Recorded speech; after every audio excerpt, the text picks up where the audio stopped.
E ao vivo aqui no estúdio a gente continua falando sobre o resultado das eleições municipais com o vice-presidente da Comissão de Direito Político e Eleitoral da OAB Goiás, Leon Saflati. Seja muito bem-vindo, bom dia. Bom dia, Danusa. Tudo bem? Tudo jóia. A gente viu aí que do ponto de vista do TRE, da questão das urnas eletrônicas, do ponto de vista policial também foi uma eleição bem tranquila. E do ponto de vista jurídico, como foi? Olha, foi uma eleição bastante tranquila do ponto de vista jurídico. A OAB acompanha o processo eleitoral todo, desde o início até o dia das eleições, dando apoio ao justiça eleitoral, acompanhando, fiscalizando o processo eleitoral. E do ponto de vista jurídico, a gente não teve maiores intercorrências. Foi uma eleição bastante tranquila, especialmente na capital.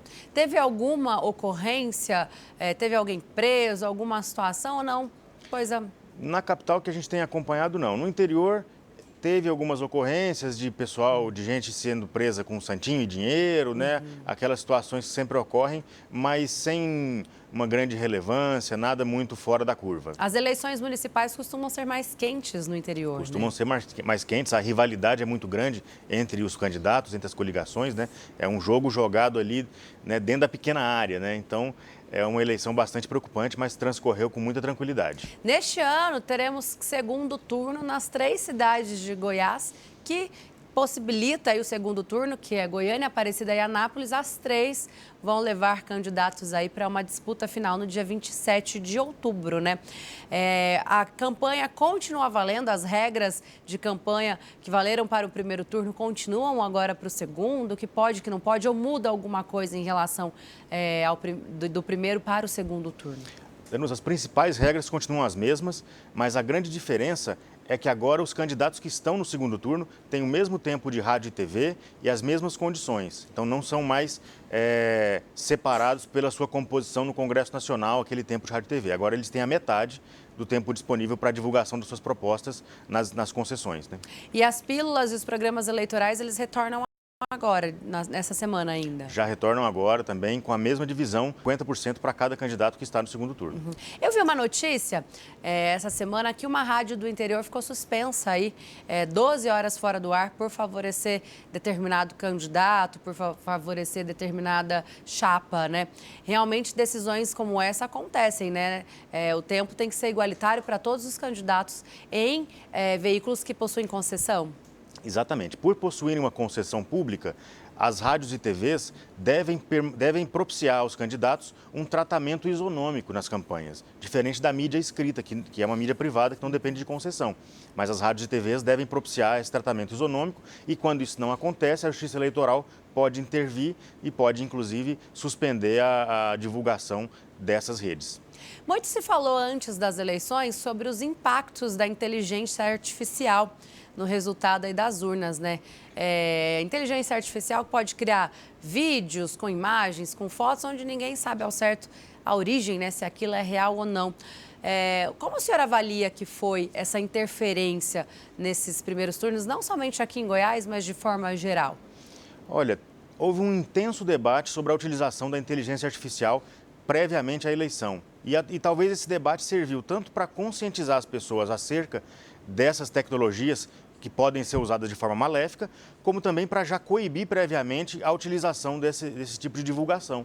Então, na prática, a gente não notou uma utilização muito expressiva da inteligência artificial e das deepfakes, como a gente temia, né? Então, foi uma eleição bastante tranquila nesse ponto e isso se deve ao trabalho, especialmente da Justiça Eleitoral, que tem feito campanhas de conscientização, divulgação sobre essas novas tecnologias, né? E que também editou resoluções que proíbem e que regulam a utilização da inteligência artificial nas eleições. Ontem também, o resultado das eleições, tanto aqui de Goiás como de cidades maiores, como por exemplo São Paulo, ele saiu muito rapidamente, né? Depois do final quando encerrou a votação às 5 horas da tarde, 8 horas da noite, a maioria das cidades já tinham aí a sua definição de segundo turno ou até mesmo seus prefeitos eleitos. Essa é uma das facilidades que a urna eletrônica proporciona, né? Porque muito se discute, principalmente nas últimas eleições, por conta da polarização política. Veio aí um debate a respeito das urnas eletrônicas, muita gente pedindo voto impresso novamente. Como que o senhor avalia mais uma eleição realizada aí com as urnas eletrônicas? Olha, as urnas eletrônicas propiciam um sistema completamente seguro de votação e de apuração desses votos, uma velocidade de apuração incrível, né, que é exemplo para o mundo inteiro. Né? A gente não tem aquele processo de contagem manual, que inclusive é bastante inseguro, que pode haver manipulação. A urna detém um dispositivo que é como se é uma memória, né? Como se fosse um pendrive, mas próprio para ela, em que esse pendrive é retirado da urna eletrônica assim que ela chega no cartório eleitoral e essa memória é colocada nos computadores que são fechados, né? Que não têm conexão com a internet. E a apuração acontece em tempo real. Então, as urnas eletrônicas propiciam essa velocidade na apuração, essa segurança na apuração dos votos, o que a gente observou ontem. Antes das 8 horas, quase o Brasil inteiro já tinha o resultado dos seus candidatos, né?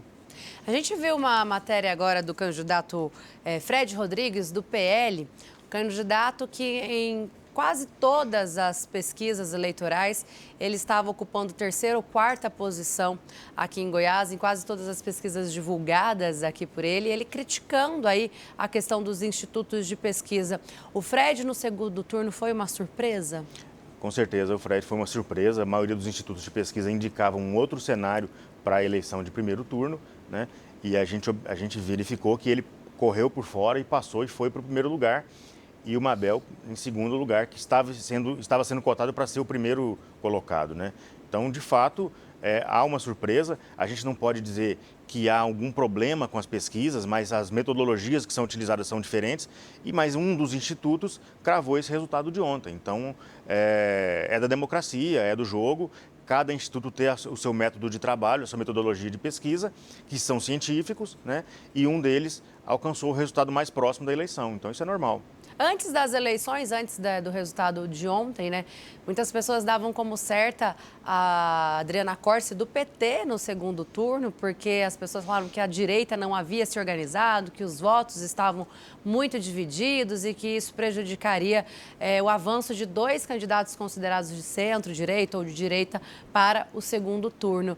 O senhor avalia essa questão como a força da direita aqui em Goiás?